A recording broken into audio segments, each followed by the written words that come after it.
En décembre 1937, l'armée impériale japonaise s'empara de l'ancienne capitale chinoise de Nankin lors d'une offensive féroce. Ce qui suivit devint l'une des pires atrocités de l'histoire moderne, si sauvage qu'on la surnomma le massacre de Nankin.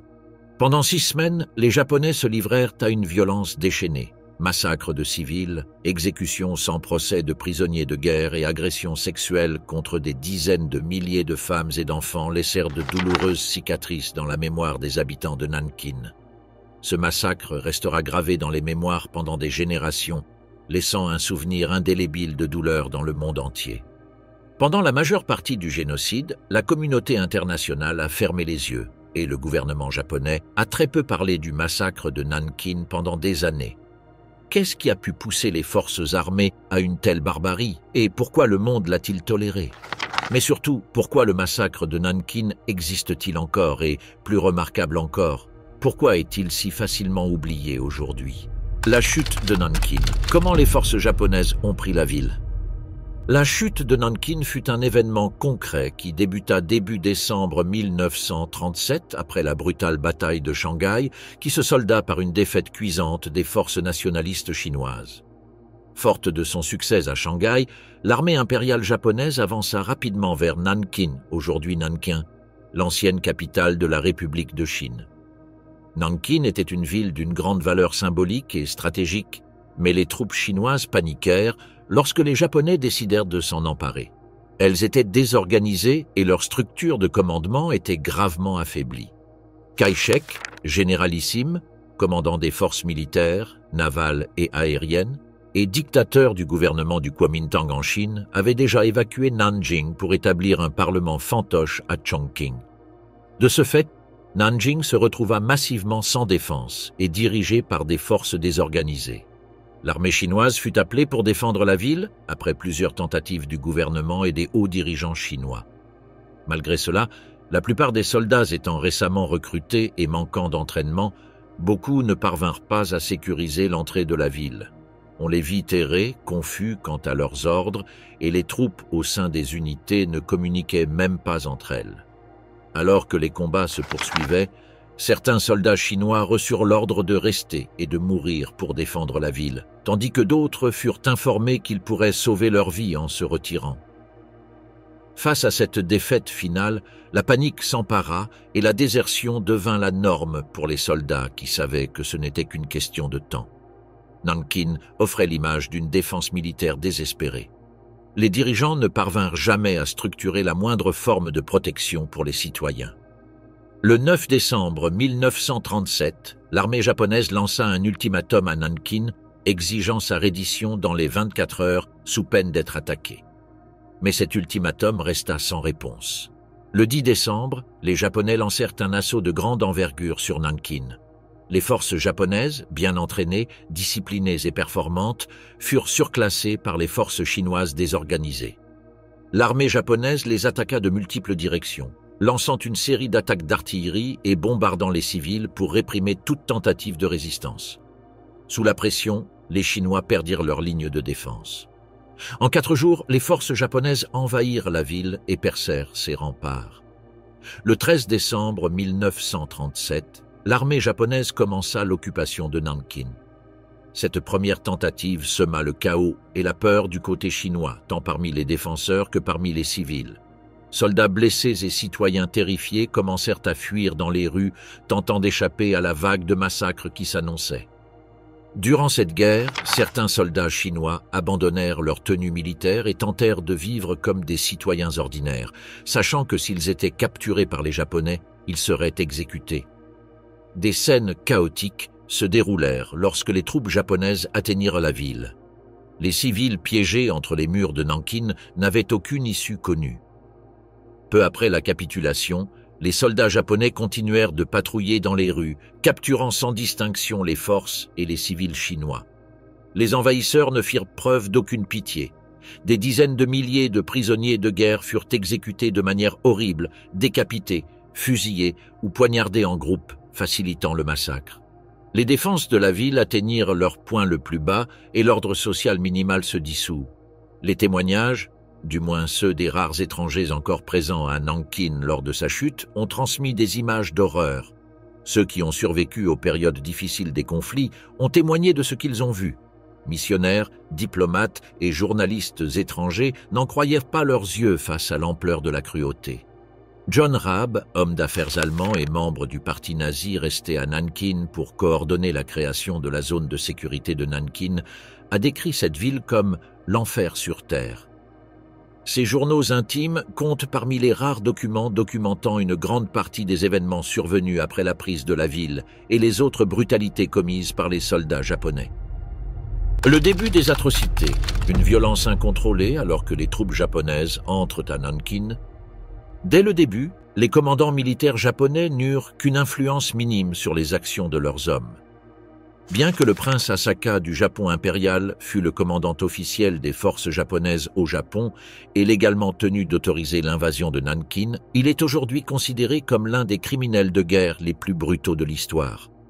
Les spécialistes débattent depuis des décennies de la question de savoir si Asaka avait directement donné ce qui allait devenir l'ordre de « tuer tout le monde », qui interdisait toute clémence aux prisonniers de guerre et aux civils.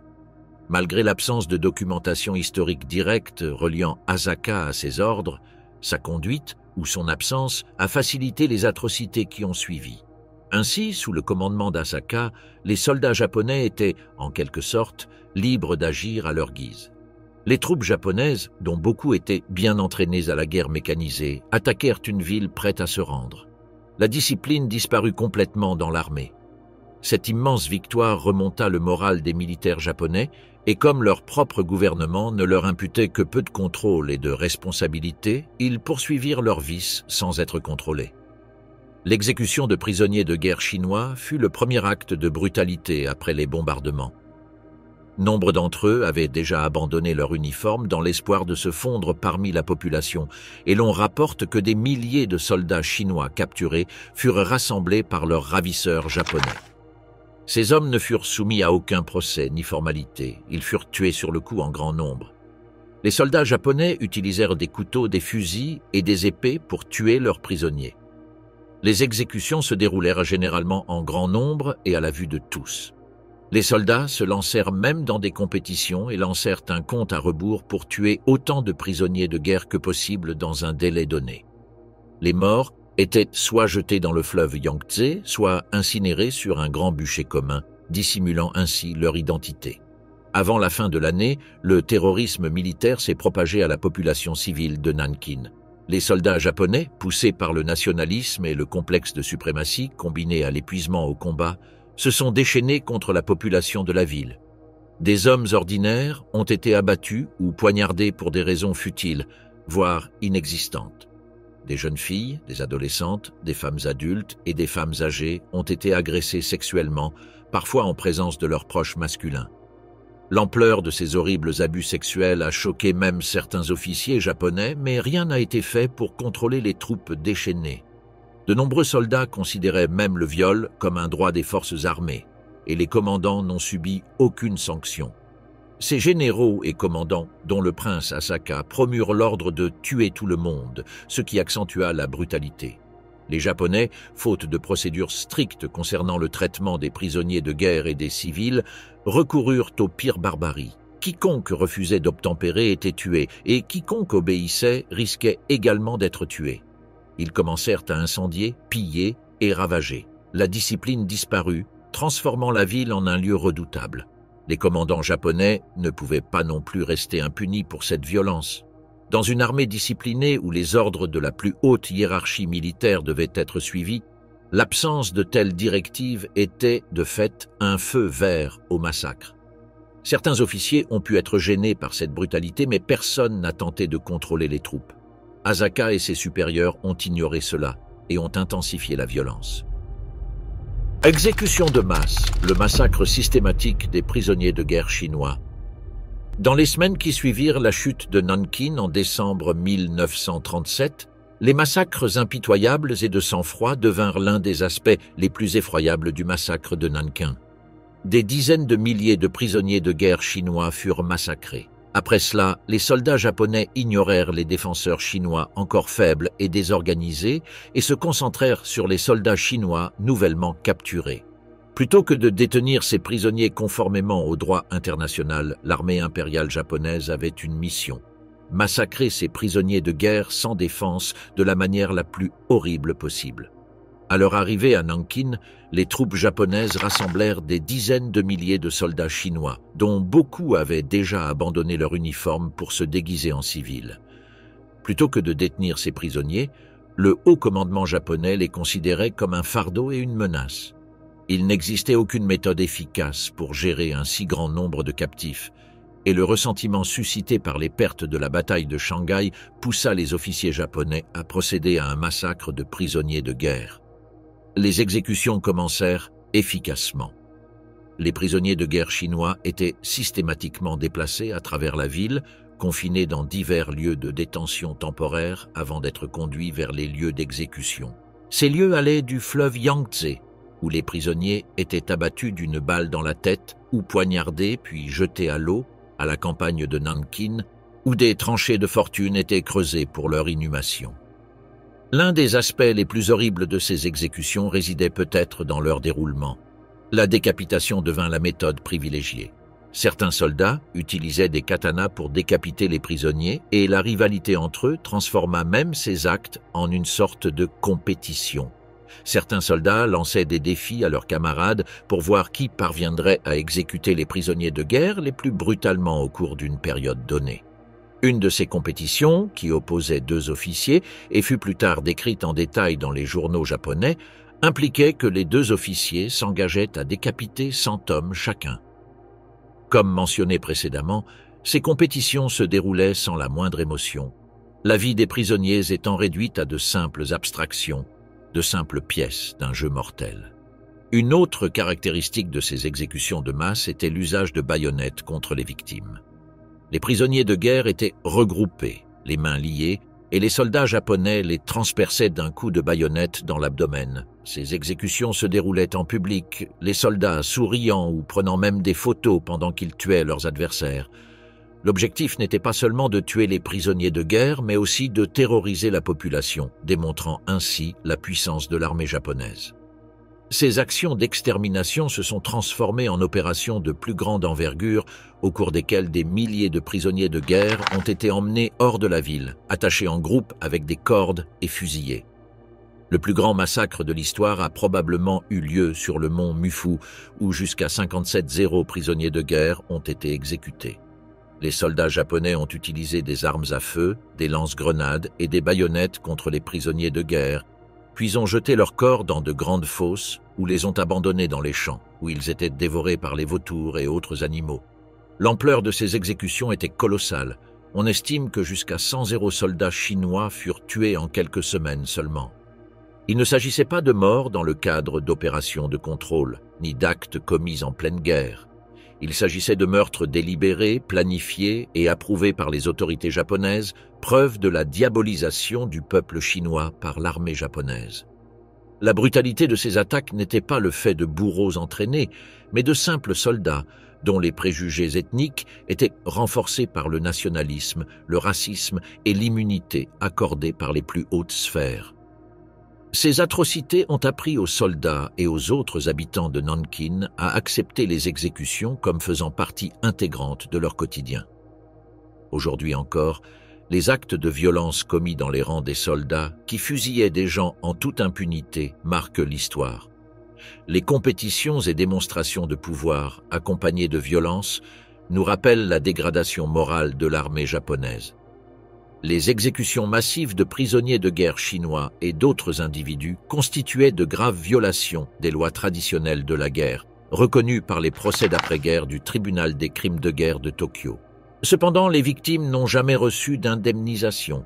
Justice est arrivée bien trop tard. Le massacre de prisonniers sans défense est considéré comme l'un des chapitres les plus horribles du massacre de Nankin, une manifestation de pouvoir absolu et d'inhumanité. Le viol de Nankin, une violence sexuelle sans précédent contre les femmes et les enfants.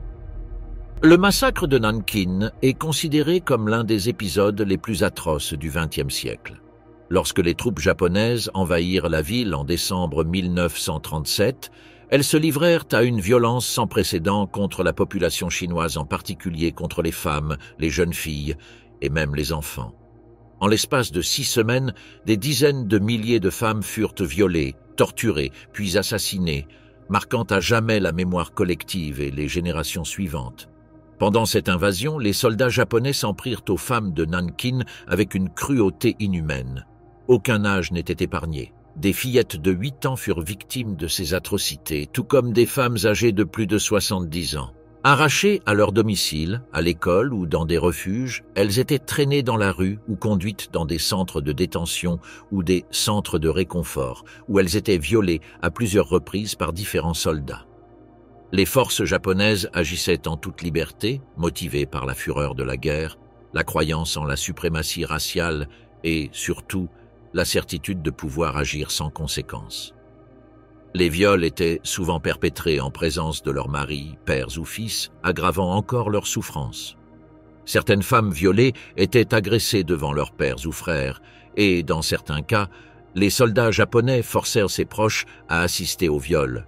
Souvent, les femmes victimes de ces sévices étaient tuées par la suite, à la fois pour les empêcher de dénoncer les crimes et pour continuer à terroriser la population. Certaines femmes mouraient après avoir été poignardées ou abattues. D'autres étaient baïonnettes ou écartelées. Outre ces attaques, de nombreuses femmes et filles ont été contraintes à la captivité sexuelle. Les femmes capturées étaient emmenées dans des centres de réconfort contrôlés par l'armée, où elles étaient contraintes d'offrir des services sexuels à l'armée japonaise. Elles étaient violées quotidiennement par plusieurs soldats, jusqu'à ce qu'elles succombent à leurs blessures ou soient tuées. La torture ne se limitait pas au viol physique. Les femmes étaient souvent battues, affamées et soumises à d'autres traitements inhumains.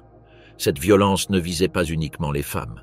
Tout aussi horrible, des enfants furent également violés par les soldats japonais, un acte de pouvoir qui ajoutait à l'horreur de l'occupation. Ces attaques ne visaient pas seulement à satisfaire la perversité des soldats, mais visaient aussi à démoraliser et à déshumaniser les captifs. Les dommages psychologiques infligés aux survivants du massacre de Nankin ont duré toute leur vie. Malheureusement, pour beaucoup, ce sont les blessures mentales qui ont mis beaucoup plus de temps à guérir, si tant est qu'elles aient jamais guéri. Non seulement les horreurs du passé, mais aussi la stigmatisation culturelle et la honte institutionnalisée qui ont suivi ont empêché les survivants de parler de ces événements. Des familles ont perdu leur sentiment de sécurité et de dignité. Des parents ont perdu leurs enfants et des familles ont été détruites. Cette violence n'a pas seulement affecté les individus sur le moment, mais les familles et les générations suivantes ont continué à en subir les conséquences. Le rôle des étrangers créait la zone de sécurité de Nanjing au milieu du chaos. Lors du massacre de Nankin, quelques courageux tentèrent de sauver des citoyens chinois du massacre de l'armée japonaise. La zone de sécurité de Nankin, établie en décembre 1937, devint un refuge pour plus de 200 personnes, formant une barrière fragile contre les atrocités commises à l'extérieur. Cette initiative fut menée par un groupe d'Occidentaux, principalement des diplomates, des missionnaires, des hommes d'affaires et notamment un membre de l'Allemagne nazie, John Rabe, qui agissait en contradiction flagrante avec les normes de son régime de l'époque. John Rabe, homme d'affaires travaillant pour l'entreprise allemande Siemens, devint une figure centrale et un représentant de l'administration de la zone de sécurité de Nankin. Bien que membre actif du parti nazi, le conflit moral de Rabe était clair. Il était avant tout humain, condamnait son parti et se consacrait à tout pour sauver et protéger le peuple chinois. Fort de son autorité de citoyen allemand et par conséquent de sympathisant japonais, Rabe parvint à négocier avec les forces japonaises et à parvenir à un accord pour préserver l'intégrité de la zone de sécurité. Avec d'autres étrangers, son leadership et ses nombreuses actions devinrent un soutien essentiel pour le peuple chinois. La zone de sécurité a été établie à l'ouest de Nanjing, couvrant une superficie d'environ 5 km². Elle devait inclure des établissements d'enseignement tels que des universités, des hôpitaux et même des terrains de missions étrangères. Ces structures ont été transformées en centres de réfugiés densément peuplés, remplis de civils cherchant à fuir les violences extérieures. À l'intérieur de ce périmètre, des étrangers déterminés à protéger les réfugiés chinois, comme les missionnaires américains Minnie, ont été accueillis. Vautrin et George Fitch, ainsi que le médecin américain Robert Wilson, furent chargés de fournir nourriture, médicaments et toute l'aide possible aux réfugiés. Ils enregistrèrent et filmèrent ce qu'ils voyaient pour informer le monde extérieur, veillant ainsi à ce que celui-ci ne perde pas conscience de l'ampleur de la violence. Un dilemme moral se posa parmi les étrangers restés à Nanjing. Témoins d'actes brutaux, ils restèrent parfois impuissants. Même la zone de sécurité ne pouvait pas toujours assurer une protection absolue. Des soldats japonais y pénétrèrent et enlevèrent des femmes pour les agresser sexuellement ou tuèrent des Chinois soupçonnés d'être des soldats. Les étrangers ne purent résister que jusqu'à un certain point, conscients que toute confrontation avec les forces japonaises mettait en danger la vie de tous les habitants de la zone. Cette logique était toutefois compréhensible, car l'objectif moral des étrangers était de sauver le plus grand nombre de personnes possible. Les horreurs de ces événements sont relatées dans les journaux de John Rabe. Dans une note, il exprimait son profond désespoir. La brutalité des soldats japonais semble sans fin. Cette émotion reflète le conflit interne auquel de nombreux étrangers étaient confrontés. D'un côté, ils ne pouvaient abandonner la diplomatie avec les Japonais, mais de l'autre, ils aspiraient à faire davantage pour sauver des vies. Bien qu'ils n'aient pas pu empêcher la brutalité envers les populations situées hors de la zone de sécurité, leur intervention a été cruciale pour sauver des milliers de vies. Les étrangers qui ont risqué leur vie à Nankin ont fait preuve d'une modestie et d'un courage toujours valorisés au XXe et XIe siècle et rappellent que, dans un monde hostile, le bien prévaut. Résistance et survie, acte de défiance des civils et des combattants cachés. Pendant le massacre de Nankin, tandis que la population souffrait et vivait sous la terreur, de modestes formes de résistance offraient une lueur d'espoir au peuple chinois. Au milieu de cet enfer, certains Chinois refusèrent de se rendre aux Japonais. Ils se cachèrent dans la ville et commencèrent à coordonner leurs actions pour saboter l'effort de guerre japonais par tous les moyens de représailles possibles, tout en encourageant la population à ne pas se rendre. Leur courage et la résilience de la population furent essentiels dans la lutte contre la suprématie durant cette période sombre. Les habitants de Nankin, les anciens soldats et la population en général lancèrent une résistance organisée contre les envahisseurs japonais. Utilisant leur connaissance de la géographie de la ville, ils attaquèrent les Japonais à leurs points faibles et contournèrent leurs lignes de ravitaillement, espionnant et perturbant les opérations des occupants. Ces combattants n'attaquèrent pas ouvertement mais secrètement, opérant dans l'ombre derrière les murs et les bâtiments et risquant souvent leur vie. Cependant, leurs actions, bien que modestes comparées à la puissance de l'armée japonaise, témoignèrent d'un esprit combatif et d'une volonté de reconquérir leur ville. Les civils ont également fait preuve d'initiative et de courage au quotidien. Certains habitants ont eu recours à diverses techniques pour échapper aux soldats japonais qui ont multiplié les massacres. Des familles de réfugiés ont construit des abris cachés dans leurs maisons pour dissimuler leurs proches aux armées d'invasion. D'autres ont utilisé des camouflages ou des vêtements spécifiques et ont modifié leur apparence pour se déplacer discrètement dans la ville, se fondant dans la foule des réfugiés. La moindre erreur pouvant leur coûter la vie, la souplesse et l'improvisation de ces personnes sont devenues des compétences de survie essentielles. Durant l'occupation, diverses actions de résistance ont eu lieu.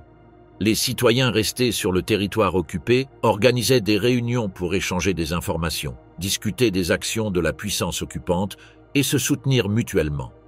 Ils échangeaient de la nourriture et s'entraidaient, formant un système de soutien familial complexe et dans de nombreux cas au péril de leur vie. Cependant, au-delà des actes mentionnés ci-dessus, certains habitants de Nankin préféraient mener des activités de sabotage contre les convois japonais. Leur stratégie consistait à saboter des véhicules militaires japonais, à couper les lignes de communication et à orienter les soldats japonais désorientés. Malgré le danger de mort, ils persistèrent à combattre et à repousser les intrus qui envahissaient leur ville. Conséquences et silence, la dévastation de Nankin et le changement progressif de perspective dans le monde. Le massacre brutal de Nankin perpétré par le Japon a dévasté la ville, la transformant en symbole de destruction et de guerre. L'ampleur réelle des dégâts n'a été révélée qu'après le retrait de l'armée japonaise de Nankin, début 1938. Certains bâtiments étaient détruits, les rues jonchées de décombres et chaque recoin semblait imprégné de l'odeur âcre de la mort. Psychologiquement, de nombreux survivants étaient marqués par un profond traumatisme et il était impossible d'oublier la perte, la douleur et le souvenir de leur souffrance. Selon les estimations du gouvernement de la République de Chine, après le retrait japonais début 1938, plus de 80% des infrastructures urbaines de Nankin furent endommagées ou détruites. Bâtiments publics, temples, écoles, établissements médicaux et plus de 20 habitations furent incendiées, pillées ou complètement rasées. La ville fut privée d'électricité, ses systèmes d'égouts s'effondrèrent et des milliers de cadavres restèrent sans sépulture, provoquant des épidémies dans les mois qui suivirent. On estime que plus de 500 personnes furent déplacées à l'intérieur et à l'extérieur de la province du Jiangsu, ce qui constitua l'un des plus importants mouvements de population forcée de l'Est de la Chine à cette époque. Pendant ce temps, depuis Tokyo, le gouvernement japonais lançait une stratégie de propagande soigneusement élaborée afin de minimiser l'impact international des informations sur les événements. Le ministère de l'Intérieur et le Bureau d'information de l'armée coordonnaient des campagnes de presse présentant l'entrée dans Nanjing comme une libération de la ville et diffusaient des images de soldats japonais distribuant de la nourriture ou interagissant avec des civils souriants. Des articles étaient publiés dans des médias officiels comme l'Asahi. Shimbun et le Yomiuri Hochi n'a reproduit que des témoignages favorables ou faussement positifs, tandis que les rapports indépendants de journalistes étrangers tentant de documenter les événements ont été censurés. Parallèlement, des films de propagande, comme L'Incident de Chine, sorti en 1938, furent produits, présentant l'armée japonaise comme une force civilisatrice, sans mentionner de massacres ni d'abus. Des tracts destinés à la consommation nationale et internationale furent également imprimés, affirmant que les victimes civiles de Nanjing avaient été causées par des soldats chinois déguisés, obligeant les Japonais à mettre en œuvre des mesures de sécurité drastiques. Ces stratégies visaient à contrôler le récit avant que les témoignages étrangers ne parviennent à un large public. La structure de propagande hautement centralisée du Japon interdisait à ses troupes de publier des lettres détaillant les événements et confisquait les photographies non conformes au récit officiel.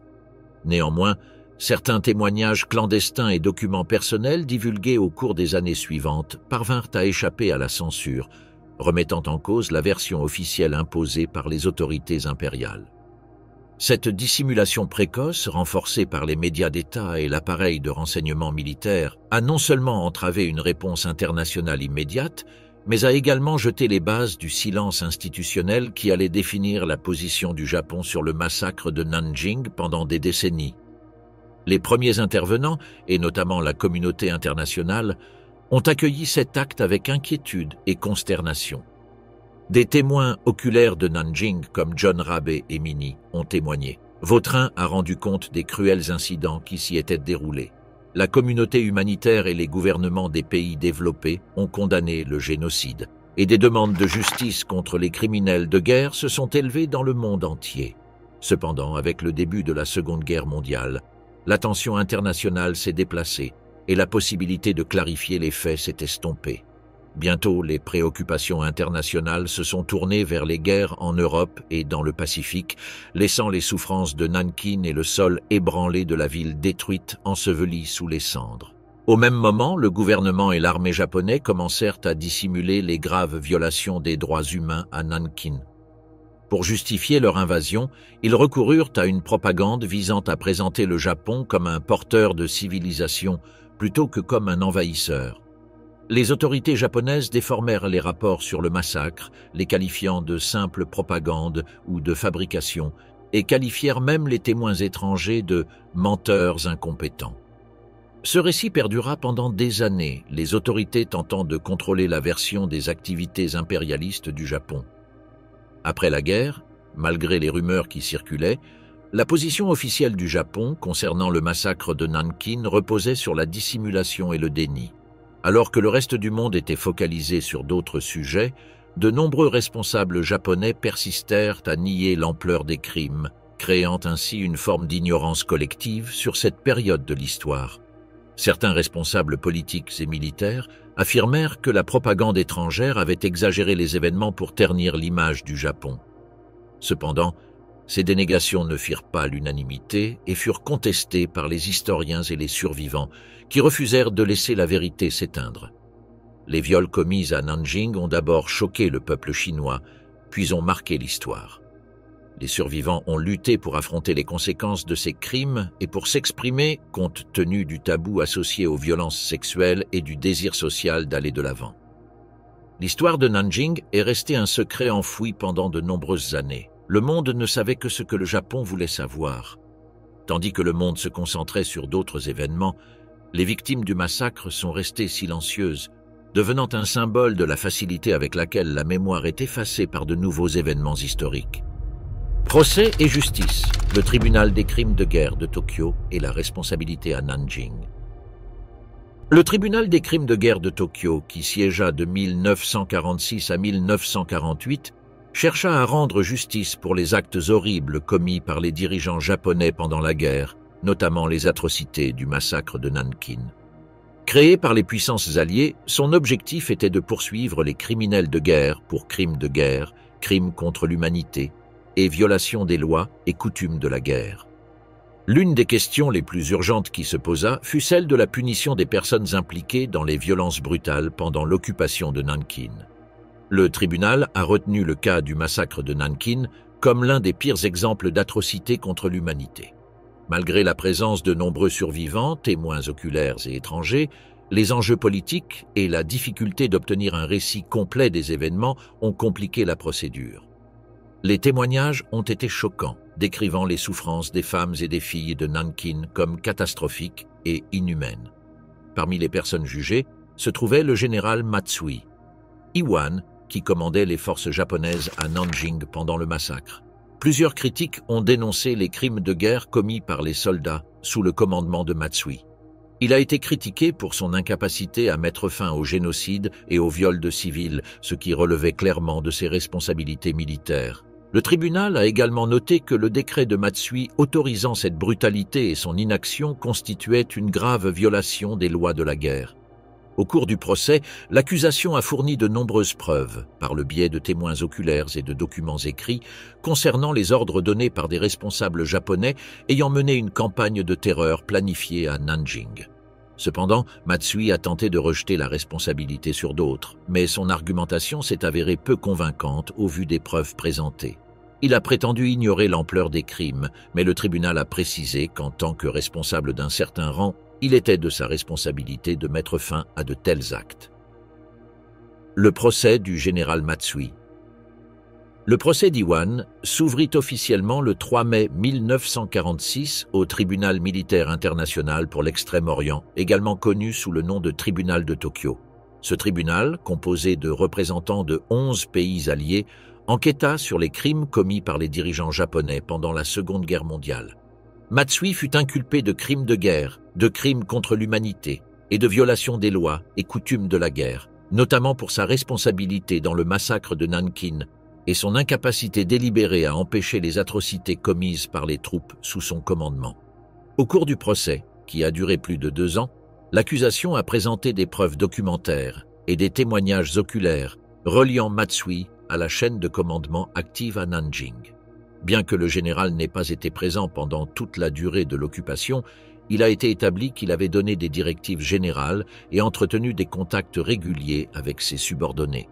De plus, l'accusation a soutenu que Matsui était au courant des crimes en cours et n'avait pris aucune mesure efficace pour les arrêter ou punir les responsables.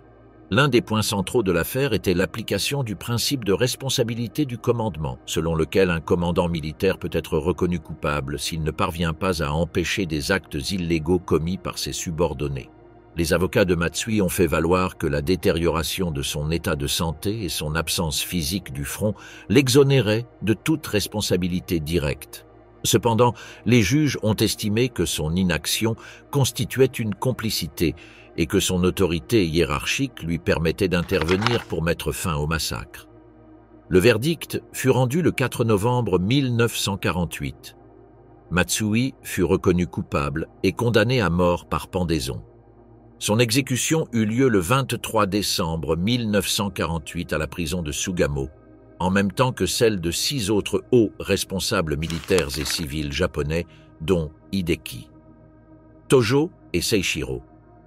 La réaction de l'opinion publique internationale fut divisée. Certains considérèrent la décision comme un acte de justice, tandis que d'autres critiquèrent la Cour pour sa partialité et son incapacité à poursuivre les crimes commis par les forces alliées pendant la guerre. L'affaire Matsui a fait jurisprudence en droit international humanitaire, établissant les bases de futurs procès pour crimes de guerre. Ces procédures ont démontré que l'omission et la passivité face à la barbarie constituent également des formes de responsabilité pénale, un principe qui sera confirmé par des tribunaux ultérieurs comme ceux du Rwanda et de l'ex-Yougoslavie. Matsui Iwan fut reconnu coupable de crimes de guerre en 1948 et pendu pour ces crimes. Son exécution, comme celle d'autres commandants militaires, visait à envoyer un message clair aux générations futures de commandants. Éviter les actes illégaux et inhumains que la loi ne tolérerait pas. Cependant, les tribunaux ne furent pas exempts de controverses, car ils furent accusés de n'avoir poursuivi que les dirigeants japonais pour crimes de guerre, sans tenir compte des autres crimes de guerre commis par les forces alliées, ce qui déclencha un important débat mondial sur la justice sélective. Le tribunal des crimes de guerre de Tokyo peut être considéré comme une étape importante dans l'utilisation du droit international humanitaire pour traduire en justice les auteurs de crimes de guerre, notamment du massacre de Nanjing. Rendre justice aux victimes et aux survivants a été un acquis majeur de ce procès, qui a simultanément révélé le problème plus vaste de la poursuite des crimes historiques sous l'égide du droit international. L'héritage du déni, l'amnésie historique du Japon et les tensions diplomatiques avec la Chine. L'histoire du massacre de Nankin est restée un sujet controversé dans la société japonaise des années après les faits, et plusieurs jugements et opinions historiques sont restés inchangés. Un groupe de négationnistes japonais a tenté en vain de discréditer les enquêtes et les nombreux témoignages des victimes, qualifiant de mensonges les multiples crimes de guerre commis pendant le massacre. Cela a fait du Japon, et surtout de ses gouvernements, des manipulateurs chroniques de l'histoire cruelle de la catastrophe de Nankin. Ces actes d'effacement forcé des archives et des preuves historiques du massacre de Nankin ont indigné le gouvernement chinois à de nombreuses reprises, entretenant des relations constamment tendues entre ses anciens rivaux. L'un des épisodes les plus révélateurs de cette tentative systématique de réécriture de l'histoire s'est produit en 1982, lorsque le ministère japonais de l'Éducation a ordonné la révision du terme « invasion » dans les manuels scolaires, et son remplacement par le terme plus neutre « avancée » concernant l'occupation japonaise de la Chine. Cette décision a immédiatement déclenché un conflit diplomatique avec la Chine et la Corée du Sud, qui ont accusé le gouvernement japonais de blanchir les crimes de guerre commis au XXe siècle. Sous la pression internationale, le gouvernement japonais a publié une déclaration officielle réaffirmant le caractère offensif de son passé militariste, sans toutefois revenir complètement sur ces changements. Au cours des années suivantes, d'autres cas ont démontré une tendance persistante aux omissions. En 1997, les éditions Fusosha ont publié un manuel minimisant les événements du massacre de Nankin, le réduisant à une brève mention, le qualifiant d'incident ayant fait des victimes, sans chiffrer les victimes ni faire allusion à des violations systématiques. Bien que ce manuel ait été approuvé par le ministère et adopté par certaines écoles privées, il a immédiatement provoqué une réaction négative au Japon et à l'étranger. En Chine, des manifestations ont été organisées devant les ambassades japonaises, tandis qu'au Japon, universitaires et enseignants ont lancé des campagnes publiques pour empêcher son utilisation dans le système éducatif national. Plusieurs personnalités politiques ont également publiquement alimenté le déni. En 2007, le maire de Nagoya de l'époque, Takashi Kawamura, a déclaré que le massacre de Nankin n'avait probablement pas eu lieu, affirmant que les récits étaient le fruit de la propagande alliée. Cette déclaration a immédiatement suscité la condamnation du gouvernement chinois et des critiques au Japon, mais n'a eu aucune conséquence juridique ou politique officielle pour le responsable. Des déclarations similaires ont été répétées par des parlementaires et des personnalités liées à des partis ultranationalistes. Ces attitudes ont non seulement faussé l'enseignement de l'histoire au Japon, mais ont également affecté les relations internationales du pays. Au Japon, plusieurs études universitaires ont identifié un fossé générationnel dans les connaissances historiques. De nombreux étudiants japonais manquent d'informations de base sur les crimes commis pendant l'occupation de la Chine en raison de l'approche sélective ou édulcorée de l'histoire moderne présentée dans le programme officiel. La persistance de ces tentatives de révisionnisme historique a conduit de nombreuses organisations civiques, historiens et enseignants japonais à lancer des initiatives parallèles d'éducation critique. Par le biais de séminaires, d'expositions indépendantes et de réseaux d'enseignants engagés, ils cherchent à contrer les omissions systématiques du discours officiel. Ces efforts reflètent le conflit interne entre mémoire, identité nationale et pression politique entourant l'un des chapitres les plus sombres de l'histoire du XXe siècle. L'élément le plus critiquable de ce déni concernait les manuels d'histoire japonais. Dans les décennies qui ont suivi la guerre, de nombreux cas d'ignorance, voire de déni de cet événement ont été révélés en le qualifiant simplement d'invasion japonaise de la Chine, ce qui a suscité l'indignation du public, tant au Japon qu'à l'étranger. Certains textes l'ont qualifié d'incident de Nankin, minimisant ainsi le nombre de victimes et réduisant ce massacre au simple conflit. Ce récit sélectif a généré des malentendus parmi les jeunes générations, qui ont grandi dans un monde ainsi façonné par une version altérée de la guerre. Les conséquences de ce changement dans les récits historiques dépassèrent le cadre éducatif. Les plaintes concernant le contenu des manuels scolaires déclenchèrent des manifestations au Japon et dans d'autres pays de la région. Des milliers de Chinois soulignèrent que certains manuels japonais présentaient différemment le massacre de Nankin, ce que les responsables chinois considéraient non seulement comme une déformation de l'histoire, mais aussi comme une insulte à tous ceux qui avaient péri pendant la guerre. Les problèmes persistèrent, car les dirigeants chinois souhaitaient que le Japon présente des excuses pour sa conduite pendant la guerre, ce qui s'avéra difficile pour les dirigeants japonais, car de telles excuses pouvaient être perçues comme une atteinte à la fierté nationale et à l'image positive que le Japon cherchait à projeter. L'échec de la recherche d'un accord sur la mémoire historique a encore entravé le développement de relations positives entre la Chine et le Japon. Des gestes tels que les visites de dirigeants japonais au sanctuaire Yasukuni, qui abrite les reliques des soldats japonais morts à la guerre, dont des criminels condamnés de la Seconde Guerre mondiale, ont aggravé ces relations. Chaque visite a déclenché des protestations et des réactions fortes de la Chine, soulignant l'urgence de résoudre ces questions fondamentales. Guérison et réconciliation, efforts pour combler le fossé entre le Japon et la Chine. À la fin du XXe siècle, certains secteurs de la société civile japonaise se sont efforcés de répondre aux enjeux historiques du massacre de Nankin en encourageant le pardon du peuple chinois et la réconciliation avec ses homologues chinois. Ces mesures témoignaient d'une compréhension de la nécessité de rendre hommage aux victimes de ces crimes, de présenter des excuses et de rapprocher les peuples des deux pays. Les citoyens japonais, historiens, militants et autres se sont mobilisés pour une représentation fidèle de l'histoire. Ils ont déployé des efforts acharnés pour convaincre leurs concitoyens d'accepter les événements du massacre de Nankin, tandis que certains secteurs de la société continuaient de minimiser ce fait, le qualifiant de mythe, voire de le nier. Des débats citoyens, des programmes éducatifs et des organisations citoyennes ont tenté d'expliquer la nécessité de reconnaître les injustices passées et de tenter symboliquement et ponctuellement de rétablir la confiance. La forme de réparation la plus essentielle était peut-être des excuses officielles du Japon et de ses représentants.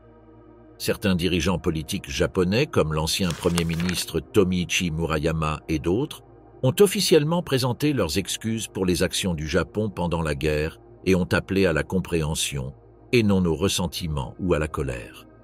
Certains de ces gestes ont été salués en Chine comme des tentatives de réparer les relations endommagées, tandis que d'autres ont été condamnés comme de simples paroles sans action. Au cours des années 1990 et 2000, le Japon a promu une série d'initiatives visant à rétablir les relations diplomatiques avec la Chine par le biais de programmes éducatifs, de déclarations officielles et de projets d'échanges culturels. L'une des étapes les plus marquantes a eu lieu en 1995, lorsque le Premier ministre Tomiichi Murayama a publié une déclaration officielle exprimant ses profonds remords pour les souffrances causées pendant la guerre. Bien que ces propos ne fassent pas directement référence au massacre de Nankin, Ce geste a été perçu par les observateurs internationaux comme une étape importante vers la réconciliation. Depuis lors, plusieurs dirigeants japonais ont répété des déclarations similaires lors de visites d'État ou dans des forums multilatéraux. Parallèlement, plusieurs administrations locales et établissements d'enseignement japonais ont encouragé les échanges scolaires avec des institutions chinoises afin de développer une vision critique de l'histoire auprès des jeunes générations. Certains programmes ont permis à des élèves japonais de visiter des musées et des sites commémoratifs à Nanjing, tandis que des groupes d'élèves chinois ont été accueillis à Tokyo et Osaka pour participer à des ateliers sur la mémoire historique. Ces échanges ont été partiellement financés par le ministère japonais des Affaires étrangères dans le cadre de sa stratégie de diplomatie publique en Asie de l'Est. Sur le plan symbolique, des commémorations conjointes ont été organisées par les délégations japonaises et chinoises à des dates clés. En 2007, par exemple, une délégation de parlementaires et d'anciens fonctionnaires japonais a participé à une cérémonie silencieuse devant le mémorial du massacre de Nankin, déposant des fleurs en hommage aux victimes. Bien que ces actions ne représentent pas une position officielle du gouvernement central, elles ont marqué une évolution dans la volonté de certains secteurs politiques et universitaires d'aborder le passé avec plus de transparence. Ces dernières années, certaines universités japonaises, comme l'université d'Hiroshima et l'université de Tokyo, ont intégré des modules optionnels sur la Seconde Guerre sino-japonaise et l'occupation de la Chine avec des supports supervisés par des historiens des deux pays. Bien que ces cours ne fassent pas partie du programme obligatoire, leur existence témoigne d'une volonté institutionnelle d'ouvrir des espaces de débat éclairés et de reconnaissance de faits historiques controversés. Bien que de portée limitée, ces événements ont contribué à tisser des liens de dialogue entre les communautés universitaires, les étudiants et les militants des deux pays. Ils représentent une forme de réconciliation fondée non seulement sur des gestes politiques, mais aussi sur la reconnaissance structurelle de l'histoire par l'éducation et la diplomatie culturelle. Musée, le Mémorial du massacre de Nanjing, a été créé en 1985 en mémoire de la tragédie survenue dans la ville. Ce musée est devenu un lieu de mémoire où sont exposés les événements horribles, des écrits, des témoignages de survivants et d'autres objets de cette période sombre. Aujourd'hui, le mémorial accueille régulièrement des activités commémoratives pour commémorer cet événement tragique et rendre hommage aux victimes. Des dizaines de milliers de personnes se rendent chaque année sur le site pour assister aux cérémonies commémoratives, parmi lesquelles des familles des victimes, des historiens et des délégations officielles japonaises et chinoises. Ces rassemblements permettent d'exprimer des idées sur la guérison des blessures du passé.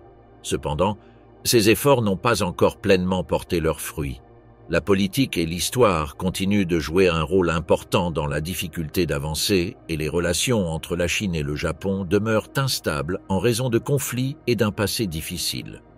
En revanche, de nouvelles initiatives prises par des individus et des organisations engagées dans la réconciliation montrent qu'une amélioration continue est possible. Le massacre de Nankin est l'un des incidents les plus honteux et les plus horribles de l'histoire de l'humanité. Un événement qui demeure extrêmement significatif et douloureux en Chine. Parallèlement, d'autres pays le reconnaissent comme une violation brutale des droits des femmes chinoises. Les récits de torture, de souffrance et d'avilissement subis par des millions de personnes témoignent amèrement des pires aspects de l'inhumanité en temps de guerre. Aujourd'hui encore, plus de 80 ans après l'hiver 1937, le souvenir amer de cet événement sanglant est encore présent dans les mémoires. Durant ces 6 semaines d'horreur ininterrompue, environ 300 personnes, militaires et civiles, ont été tuées. L'ordre de « tuer tout le monde » adopté par l'armée japonaise, associé à un manque de discipline et à une culture du recours à la force, n'a montré aucune pitié envers les civils. Le massacre de Nankin rappelle à tous que la guerre et les conflits sont terribles car ils détruisent toute discipline militaire lorsque les dirigeants ne parviennent pas à contrôler leurs hommes. Les actes terribles commis par les soldats japonais à Nankin ne peuvent être considérés indépendamment d'autres facteurs tels que le nationalisme militariste et la déshumanisation de l'ennemi, facteurs qui se manifesteront également pendant la Seconde Guerre mondiale. Dans un monde toujours marqué par les conflits, la reconnaissance et la mémoire de ces atrocités sont fondamentales. Les efforts des survivants, des historiens et des défenseurs des droits humains visent à préserver la mémoire et à commémorer les victimes.